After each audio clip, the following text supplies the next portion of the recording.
যে 2002 চনৰ পৰাই বিভিন্ন ধৰণৰ সামাজিক কাৰ্যসূচীৰ লগত জড়িত হৈ আছো আৰু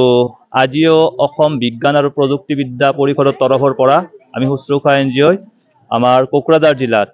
যি ডাইনী হত্যা আৰু অন্ধবিশ্বাসৰ যি এটা পৰিৱেশত পৰি সমাজখন গ্ৰাস হৈ আহিছে তাৰে কাৰণে এটা সজাগতা সভা অনুষ্ঠিত কৰিছোঁ। লগতে আমি বাতৰ নাটৰ ৰূপায়ণ কৰিছোঁ বিভিন্ন কলা কৌশলীহঁতৰ লগ লাগি আৰু ইয়াৰ জৰিয়তে আমি এইটো বাৰ্তাই দিবলৈ বিচাৰিছোঁ যে অন্ধবিশ্বাস সমাজৰ এটা ডাঙৰ ব্যাধি, ইয়াৰ পৰা সকলোৱে আঁতৰি যাওক আৰু সমাজখন এটা সুস্থ বাতাবৰণ যাতে জীয়াই থাকে আৰু সমাজখনত এটা সুস্থ বাতাবৰণ কৰি সকলোৱে সুস্থভাৱে জীয়াই থকাটো আমাৰ কাম্য। ইয়াৰ লগতে আমি ইয়াৰ আগতে শুশ্ৰূষা এনজিঅ'ৰ তৰফৰ পৰা মহিলাসকলৰ প্ৰেগনেন্সি আৰু হেল্থ ৰিলেটেড বিভিন্ন ধৰণৰ কাৰ্যসূচী ৰূপায়ণ কৰিছিলোঁ। গতিকে সকলোকে আমি আহ্বান জনাইছোঁ তেওঁলোকে সমাজখন সুস্থ কৰি ৰাখক আৰু তেওঁলোকে এটা নিকা বাতাবৰণ বৰ্তাই ৰাখক।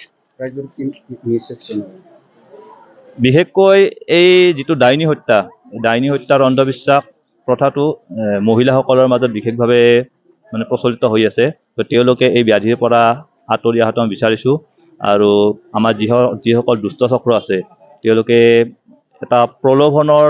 বলি হৈ প্ৰলোভনৰ জৰিয়তে মহিলাসকলক সহজ চিকাৰ হিচাপে বাছি লয়। তেওঁলোকে আঁতৰি আহক, সমাজখনক তেওঁলোকে সুস্থভাৱে জীয়াই ৰখাত মহিলাসকলে এটা অগ্ৰণী ভূমিকা ল'ব লাগিব, কিয়নো বৰ্তমান চৰকাৰেও এটা মহিলা সবলীকৰণৰ প্ৰতি গুৰুত্ব দি আছে। গতিকে আমি শুশ্ৰূষা এনজিঅ'ৰ তৰফৰ পৰা এইটোৱে বাৰ্তা দিছোঁ যে সকলোৱে সমাজখন সুস্থভাৱে জীয়াই ৰখাত সহায় কৰক। আমাৰ ইয়াতে শুশ্ৰূষা এনজিঅ'ৰ লগতে আমাৰ SRLMৰ জুপিতৰা CLFৰ অন্তত এটা এৱাৰনেছ কেম্প অৰ্গেনাইজ কৰা হৈছিল আৰু এৱাৰনেছ কেম্পটোৰ মূল উদ্দেশ্য আছিল যে আমাৰ যিটো সমাজত কিছুমান ক্ষেত্ৰত দেখা যায় যে কিছুমান ভুল বশতঃ বা কিছুমান সন্দেহবশতঃ মানুহক সন্দেহ কৰি যিটো সমাজত এটা ব্যাধি যিটো অন্ধবিশ্বাস আৰু আমাৰ ডাইনী বুলি কয়, সেই ডাইনীৰ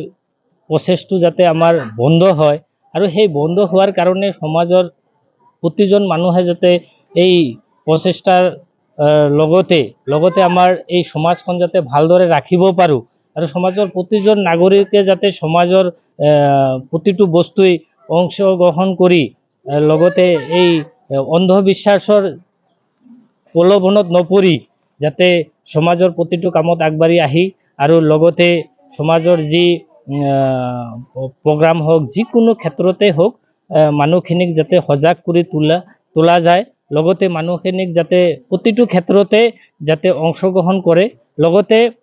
এই আজি ইমান দিন স্বাধীনতা ৭৫ বছৰ হোৱাৰ পিছতো আমাৰ কিছুমান ভুলবশতঃ বা কিছুমান ভুলৰ কাৰণেও আমাৰ কিছুমান মানুহৰ প্ৰাণহানি হৈ আছে, যিটোৰ কাৰণে সমাজত এটা মানুহৰ মাজত এটা ক্লেশ ভুল ধাৰণা বা ক্লেশ সৃষ্টি হৈ আছে, যাৰ জৰিয়তে কি সমাজখন নষ্ট এটা বেয়াৰ পিনে গৈ আছে। যাতে সেইটো নহয় সেই কাৰণেই আজি এই